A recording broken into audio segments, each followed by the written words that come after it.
8번 판례 보겠습니다. 이 판례 사건은 피고인을 도박공간 개설죄, 즉 도박개장죄라고 하죠. 그 도박개장죄와 개인정보보호법 위반죄로 기소한 사건입니다. 그런데 대법원에서 도박공간 개설죄, 즉 도박개장죄는 크게 쟁점이 없었습니다. 따라서 도박공간 개설죄, 도박개장죄 내용은 출제가 되기 어려울 것으로 판단이 됩니다. 그나마 출제된다면 개인정보보호법 위반죄 내용이 출제가 될 것인데 크게 두 가지 파트로 나누어서 출제 가능성을 평가해야 할 것 같습니다. 즉 출제 가능성을 첫 번째 파트, 두 번째 파트 둘로 나눠서 평가를 할 필요성이 있는데, 이제 첫 번째 파트는 순수하게 개인정보보호법 해석과 관련된 내용이고요. 두 번째 파트는 너무나 익숙한 형법, 재수론 관련 내용입니다. 자, 이렇게 따로 출제 가능성을 평가해 볼 때 이제 첫 번째 파트 개인정보보호법 해석 내용이라고 했죠. 인기가 있습니까? 별 인기 없죠. 그래서 보통 개인정보보호법 사건 판례면은 이 정도로, 즉 10% 정도 예상을 하는데, 이 판례 내용 보면은 그나마 좀 형법을 공부했다라는 분들에게 관심을 끄는 그런 내용들이 들어가 있습니다. 범죄 주체와 관련된 내용인데요. 그 관심을 끄는 그런 내용이 들어가 있어서 출제 가능성을 다소 상향 조정해서 한 40% 정도로 예측을 해봅니다. 근데 이 첫 번째 파트에서 40% 확률로 서사 출제가 된다 하더라도 우리 수험생들은 어렵지 않게 풀 수 있습니다. 왜냐면 우리들에게는 그 유명한 하드 소프트 법칙이 있기 때문이죠. 자, 이 내용을 들여다보니까 그냥 하드 소프트 법칙 적용해서 처벌 불처벌 판단 내리면 쉽게 풀리는 정도 수준이었습니다. 그리고 두 번째 파트 재수론 내용이라고 했는데, 원래 이제 형법상 재수론 내용이면은 출제 가능성이 상당히 높죠.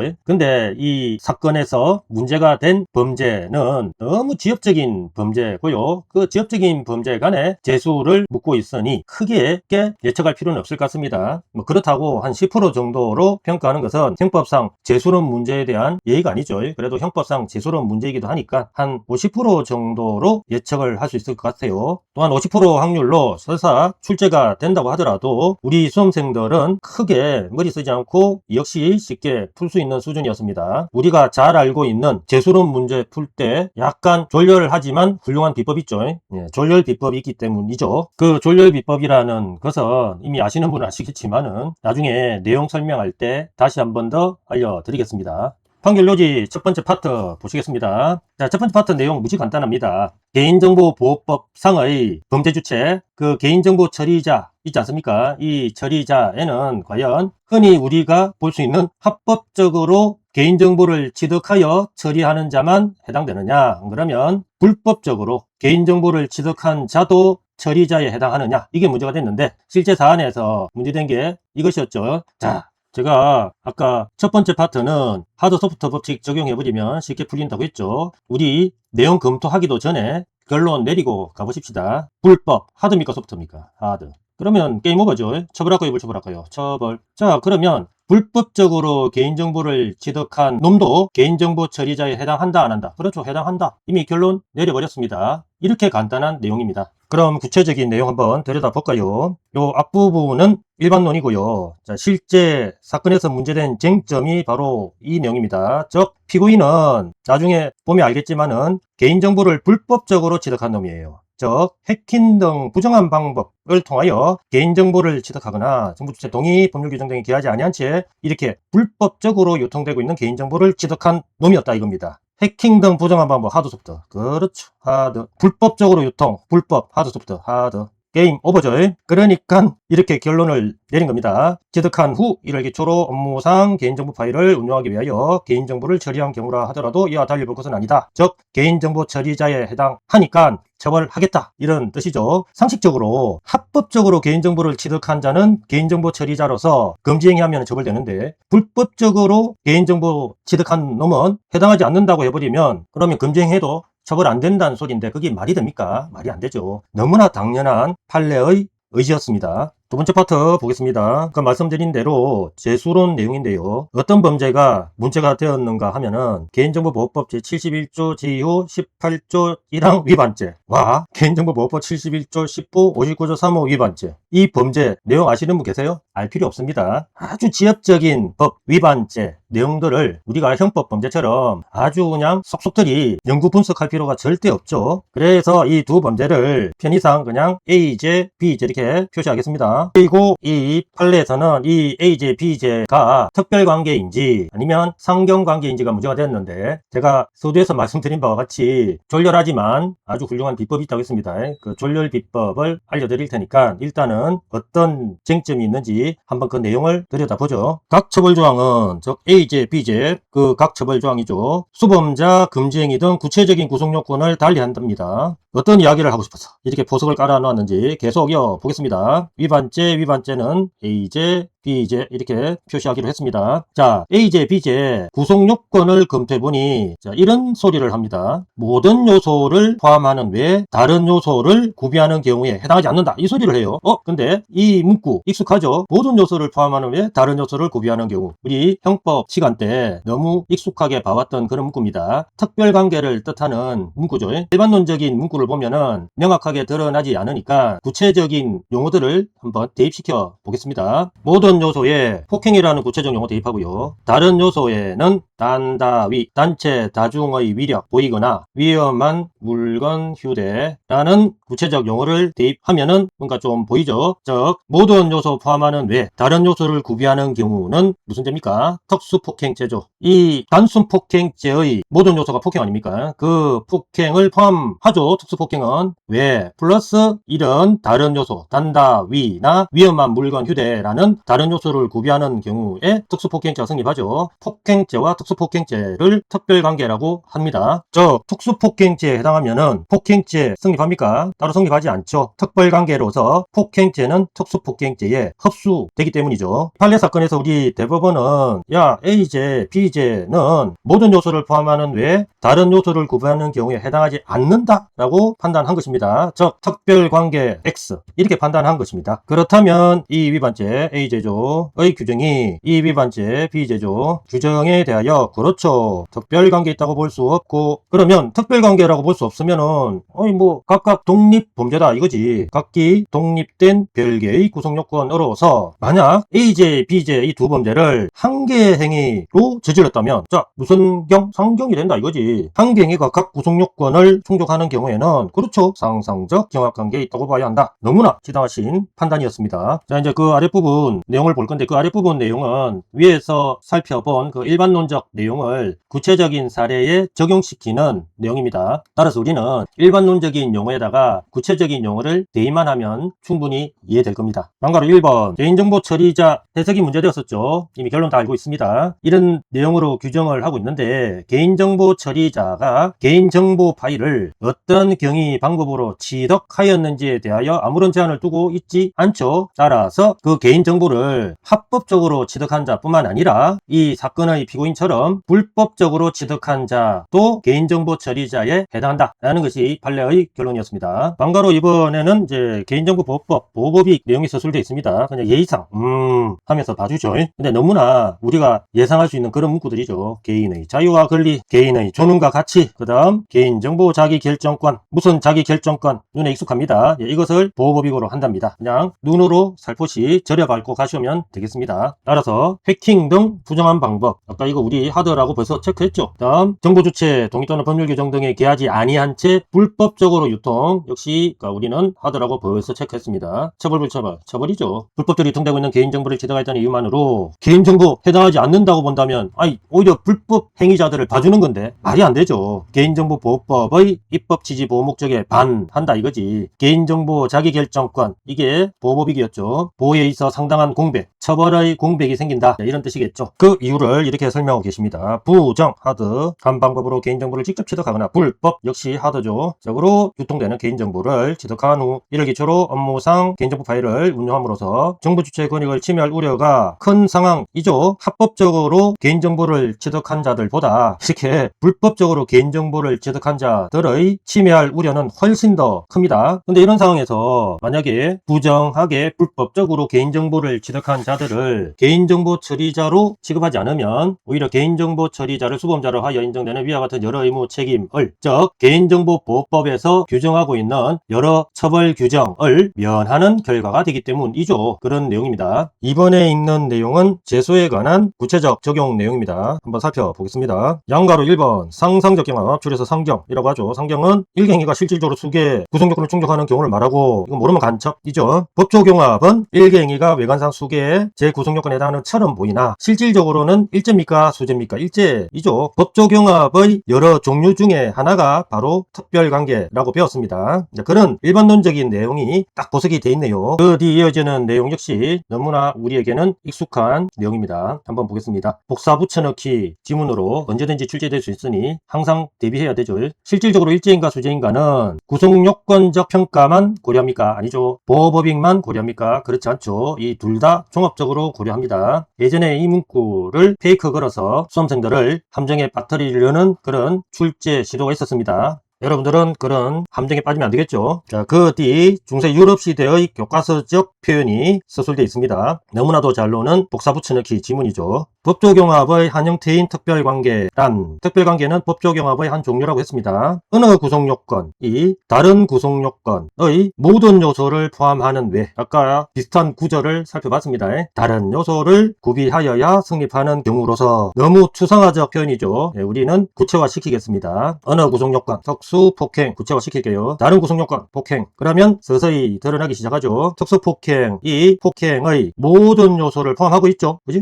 폭행은 특수폭행 안에 그대로 이렇게 들어가 있습니다. 그리고 왜 플러스 다른 요소 뭐라고 했죠? 단, 다, 위험한 물건, 휴대라고 했습니다. 이 다른 요소를 구비하여야 성립하는 경우이죠. 그래서 특수폭행과 폭행은 법조경합 한 종류인 특별관계에 해당한다 라고 하는 것입니다. 그 뒤 역시 또 추상화적 표현으로 서술을 해주셨네요. 우리는 구체화 작업을 또 해야 되겠습니다. 특별관계에 있어서 특별법의 구성요건을 충족하는 행위는 특별법, 특수폭행 구체화 작업했습니다. 특수폭행의 구성요건을 충족하는 행위는 일반법 뭐죠? 폭행의 구성요건을 충족하죠. 특수폭행 해당하면은 당연히 폭행의 구성요건은 당연히 해당하는 겁니다. 충족하지만 반대로 그 반대는 성립하지 않죠. 일반법 폭행 대입하면 되죠. 의 구성요건을 충족하는 행위는 특별법 특수폭행의 구성요건 충족합니까? 말도 안 되지. 이게 훨씬 더 스페셜한 요건, 요 요건을 구비해야지 성립하는데 딸랑 폭행만 한다고 해서 이 스페셜한 요건을 충족시킬 수 없죠. 특수폭행죄가 성립할 수가 없습니다. 당연한 이치죠. 이게 바로 특별관계 내용입니다. 자, 특별법의 구성요건을 충족하지 못한다. 너무나 당연한 내용이었습니다. 위에 이제 일반론적 내용 살펴봤으니 이제 이 판례 사건 구체적 사례에 한번 적용을 시켜봐야죠. 양가로 2번 개인정보보호법 18조 1항은 뭐 이렇게 규정이 돼 있다고 합니다. 뭐 초가 이 자체가 하드 하니까 이런 행위하면 처벌되겠느니 이렇게 그냥 짐작하고 넘어가면 돼요. 이 구성요건을 막 상세히 연구 검토할 필요 전혀 없습니다. 자, 뭐 이렇게 규정하고 있고 이제 벌칙 규정 뭐 이런 식으로 돼 있대요. 이런 거는 전혀 볼 필요가 없습니다. 그리고 형벌 내용이 이렇습니다. 요게 A죄라고 하죠. 우리는. 자, 한편 59조 이제 B죄 내용 나옵니다. 개인정보를 처리하거나 처리하였던 자는 이렇게 B죄의 구성요건 내용이 서술돼 있다고 합니다. 정당한 권한 없이 역시 하드하죠. 초과 하드 처벌, 정당한 권한 없이 하드 처벌, 이렇게 구성요건이 규정돼 있군. 미루어 짐작만 하면 돼요. 구체적인 연구 검토는 전혀 필요 없습니다. 그 아래 역시 형벌 내용 아주 그냥 친절하게 해주셨는데 우리는 친절하게 안 봐도 됩니다. 그냥 A제 내용은 대충 이러하고 B제 내용은 대충 이러하구나 이렇게 추측만 하고 있으면 충분합니다. 양가로 3번 보겠습니다. 이제 양가로 3번에서는 또 대법원이 원심을 여지없이 꾸짖는 내용이 나옵니다. 원심이 뭔가 잘못을 저질러 놓으니까 대법원에서 이렇게 재수론이 문제된 것입니다. 원심의 잘못이 뭔지 한번 살펴보겠습니다. 18조 1항 위반죄 우리는 A제 간단히 표시하기로 했죠. 그 다음에 59조 3호 위반죄 이거는 B제로 표시하기로 했습니다. 자, 근데 원심은요 이 A제를 우리 위에서 검토했던 특수폭행죄로 봤고요. B제를 위에서 검토했던 단수폭행죄처럼 본 겁니다. 그래서 A제 즉 특수폭행죄가 성립하는 경우이니 B제 폭행죄 성립하지 않은 이런 식으로 판단을 해버렸습니다. 근데 위로 가서 A제 구성요건 B제 구성요건 한번 살펴볼까요? 아니 A제는 이렇게 돼 있거든요. 범위를 초과. 구체적으로 이제 이 피고인의 행위는 범위를 초과한 그 여러 가지 유형들 중에서 동의 없이에 해당합니다. 자, 그리고 비이제 구성 요건 보니까 이거요. 그냥 정당한 권한 없이.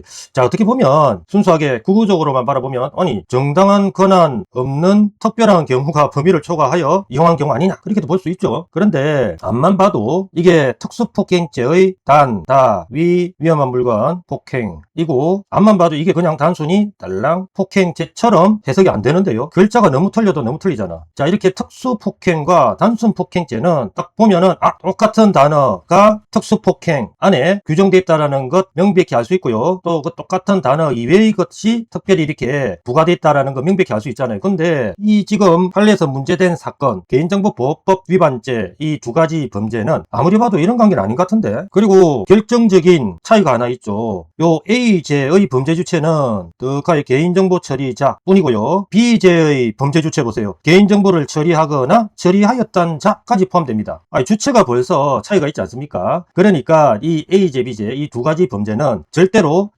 특수폭행죄와 단수폭행죄 관계로 볼 수 없다라는 것이 대법원의 입장이었습니다. 아래로 내려와서 결론을 보겠습니다. 결국은 이 원심은 A죄, B죄를 특수폭행죄, 폭행죄와 같이 봐서 피고인에게 A죄, 즉 특수폭행죄가 성립하니 59조 3호 위반 이게 B죄죠. B죄, 즉 단수폭행죄는 성립하지 않는다. 즉 무죄 이렇게 선고해버린 겁니다. 이거 이쁜 짓 미운 짓, 베리 미운 짓 공털이죠. 그래서 대법원은 야 A죄, B죄는 일개 행위로서 두 개의 별개 범죄를 범한 것으로 상경에 있는데 니는 이 양죄, 재수에 관한 법리를 오해한 것이다 라고 이렇게 뭐라 한 겁니다. 그러나 결과적으로 처단형 범위에는 아무런 차이가 없죠. 왜냐하면은 이 A죄, B죄 두 가지 범죄를 원심처럼 특별관계로 봐도 처단형은 당연히 A죄 형이죠. 그 다음 제대로 상경으로 봐도 가장 중한 죄 형이 기준이 되니까 가장 중한 죄가 A죄니까 역시 상경으로 봐도 처단형은 A죄가 됩니다. 대법원은 야 그래 너의 잘못은 있다. 즉 너의 판단은 위법이다. 이렇게 지적을 하면서 결국 처단형이 동일하고 그리고 기타 뭐 양형 조건도 차이가 없을 것 같았고 결과적으로 선고용도 차이가 없을 것 같았다. 이렇게 판단을 한 것입니다. 그래서 최종 결과적으로 재수평가에 관한 원심 판단 형식적으로 위법했죠. 하지만 실질적으로 보니 판결에 영향을 미쳤다고 볼 수 없다 라고 판시를 한 것입니다. 즉 잘못에 대해서 욕은 했지만은 때리지는 않았습니다. 즉 파기는 하지 않았습니다. 참 너그러운 대법원의 태도였습니다. 자, 이 사건의 결론은 너무 뻔했지만은 그래도 연습하는 차원에서 예상 문제 한번 풀어보겠습니다. 문 다음 사례에 대한 설명으로 가장 옳지 않은 것은 사례 갑의 구체적 행위가 이러합니다. 이놈은 이렇게 도박 사이트 개설하고요. 어떤 성명불상자로부터 다른 도박 사이트 회원들의 이것 즉 개인정보를 취득을 했는데 합법입니까 불법입니까? 당연히 불법이죠. 불법적으로 취득하고 저장 보유하던 중에 이를 이용을 합니다. 임의로 이게 어떤 의미? 동의 이씨 없이 위 회원들을 자신이 개설한 도박 사이트 회원으로 등록하여 위 도박 사이트 기능을 점검하였답니다. 그 아래 참조 조문이 여러 개 보이는데 이것은 그냥 출제 예의상 덧붙여 놓은 것입니다. 여러분들 이미 이 사건의 내용을 다 파악하고 있으니 굳이 안 보셔도 될 것 같습니다. 바로 지문 보겠습니다. 1번 지문 해킹 등 부정한 방법 통하여 개인정보를 취득하거나 정보 주체 동의 또는 법률 규정 등이 기하지 아니한 채 불법적으로 유통되고 있는 개인정보를 취득한 후 이를 기초로 업무상 개인정보 파일을 운용하기 위하여 개인정보를 처리한 자도 즉 불법적으로 개인정보를 취득하여 개인정보를 처리한 자도 개인정보보호법상 개인정보 처리자에 해당한다 라고 해야죠. 처벌해야 되니까요. 옳은 내용이었습니다. 2번 지문 복사 붙여넣기 단골 레파토리죠. 너무 자주 봐왔지만 그래도 확인학습 차원에서 다시 보겠습니다. 상경은 일개 행위가 실질적으로 수개 구성요건을 충족하는 경우를 말하고 법조 경합은 일개행위가 외관사학 수개제의 구성요건에 해당하는 처럼 보이나 실질적으로 몇제? 일제라고 했죠. 일제만을 구성하는 경우를 말한다. 너무 진리도록 봤습니다. 그리고 페이크 조심해야 되는 그 문구라고 했습니다. 실질적으로 일제인가 또는 수제인가는 어느 한 가지만을 고려한다? 아니죠. 이렇게 둘 다 고려합니다. 구성요건적 평가와 보호법익 측면에서 종합적으로 고찰하여 판단하여야 한다고 했습니다. 역시 옳은 내용입니다. 3번 역시 복사 붙여넣기 단골 레파토리죠. 법조경합 환영태인 특별관계란 바로 대입하죠. 어느 구성요건 특수폭행 이 다른 구성요건 단순폭행 폭행의 모든 요소 폭행의 모든 요소 폭행이죠 를 포함하고 있죠. 특수폭행은 왜 다른 요소 구비하고 있죠. 그 다른 요소는 단다위 위험한 물건 휴대라고 했습니다. 이거를 구비하여야 성립하는 경우로서 특별관계에 있어서 특별법 특수폭행의 구성요건을 충족하는 행위는 일반법 즉 단수폭행의 구성요건을 충족하지만 반대는 성립하지 않죠. 일반법 단순폭행의 구성요건 충족하는 행위는 폭행한다고 특수폭행이 됩니까? 말이 안 되지. 특별법 특수폭행의 구성요건을 충족하지 못한다 라고 서술되어 있으니 당연히 옳은 내용이었습니다. 자, 마지막 4번 보겠습니다. 갑은 개인정보보호법상 개인정보 처리자에 해당하죠. 그래야지 처벌할 수 있다고 했습니다. 여기까지는 옳고 갑의 행위는 정보 주체 동의를 받지 않았죠. 않고 개인정보를 이용한 행위이면서 동시에 정보 주체 동의를 받지 않고 이용했으니 정당한 권한 없이 이용한 경우이기도 하죠. 정당한 권한 없이 다른 사람 개인정보를 이용한 행위이므로 자 그러면 우리는 이미 이 두 가지 범죄의 제수관계는 상경임을 알 수 있습니다. 이어서 보죠. 동법 이 위반죄는 우리 A죄라고 표시했고요. 그 아래 이 위반죄는 B죄라고 표시하기로 했습니다. A죄, B죄 이렇게 표시하고 보면 이렇게 이해되죠. A죄에 해당한과 동시에 B죄에도 해당하는데 그러니까 상경이라고 우리는 알고 있지 않습니까? 양죄는 뭐야? 특별법 관계 원심의 입장이었죠. 틀린 내용입니다. 특별법 관계에 있어 18조 1항 위반죄 이게 A죄죠. A죄가 성립하므로 별대로 요게 B죄였죠. B죄는 성립하지 아니합니까? 틀렸죠. 자 원심이 이렇게 파악한 것은 위법이다라고 이렇게 대법원에서 지적을 했습니다. 자 여기서 제가 재수론과 관련된 조율비법 하나 알려드리죠. 물론 절대적인 비법은 아닙니다. 최후수단으로 사용해야 될 비법입니다. 자 이 지문처럼 우리들에게는 익숙하지 않은 수개의 죄를 제시하고 이 수개의 죄 제수관계에 대해서 이렇게 특별관계인지 상경관계인지 묻고 있다면 우리는 눈 딱 감고 상경관계다라고 체크하시면은 거의 맞아떨어질 겁니다. 왜냐하면 다소 우리들한테 생소한 이런 스페셜한 범죄들은 다 독특한 캐릭터들이 있어서 독립적으로 처벌시키기 위해서 제정한 것이니까 대부분은 특별관계처럼 뭐 한 범죄가 성립하는데 다른 범죄는 성립하지 않는 그런 구조가 있을 수가 없습니다. 따라서 이렇게 제수관계를 물을 때 최후수단입니다. 물론 모든 원칙에는 예외가 있다고 하지 않습니까? 자, 그 예외를 무시하면 그냥 상경이다 라고 체크하시면 충분할 겁니다. 왜냐하면은 입법 취지상 이런 우리들에게 다소 생소한 범죄들 같은 경우는요 어느 한 범죄가 성립하면 다른 범죄가 흡수되기에는 너무나도 각자 분명한 독특한 캐릭터들이 다 있습니다. 따라서 이렇게 다소 생소한 두 범죄의 제수관계를 묻는다면 확률적으로 상경으로 체크하는 것이 더 정답 맞힐 확률이 높다라고 이렇게 말씀드릴 수 있습니다. 물론 100%는 아니고요. 대부분 그런 확률이 좀 높다라는 뜻입니다. 결국 옳지 않은 것은 4번이네요.